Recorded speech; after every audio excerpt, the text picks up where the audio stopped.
défi, un peu de culture pour s'évader avec une exposition à la maison Bonaparte d'Ajaccio. Une vingtaine de chercheurs proposent un panorama complet et richement documenté sur les grandes demeures de Corse au XVIIIe et XIXe siècle. Ce travail n'avait jusqu'ici jamais été réalisé.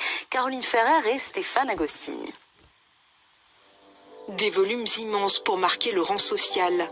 C'est le premier des points communs entre les demeures patriciennes de l'île des XVIIIe et XIXe siècles, comme ici à la maison Bonaparte. C'est une très grande maison qui appartient à un ensemble de familles. Souvent, ce sont des familles alliées qui habitent aux différents étages. Et c'est à ça qu'on reconnaît une maison patricienne. Très grande, appartenant à une seule famille, et parfois, il y a le blason de la famille au-dessus de la porte. Influences italiennes, françaises, voire même anglaises, comme ici au Palais Carafe à Bastia.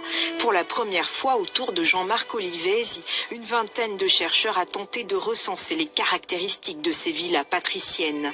Fruit de leurs travaux, cette exposition à la maison Bonaparte.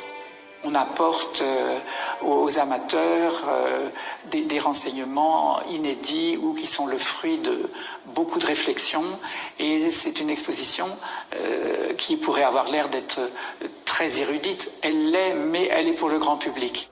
Les chercheurs se sont aussi penchés sur les structures architecturales et notamment sur l'importance des escaliers. Ici, vous avez l'escalier du Palais Santé qui est intéressant parce qu'il est soutenu par des colonnes et éclairé par une cour arrière qui lui donne beaucoup de lumière.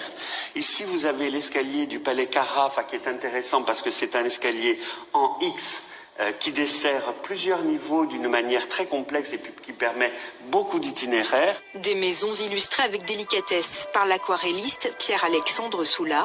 Compte tenu du contexte actuel, cette exposition est aussi à découvrir via son catalogue, en passe de devenir un ouvrage de référence.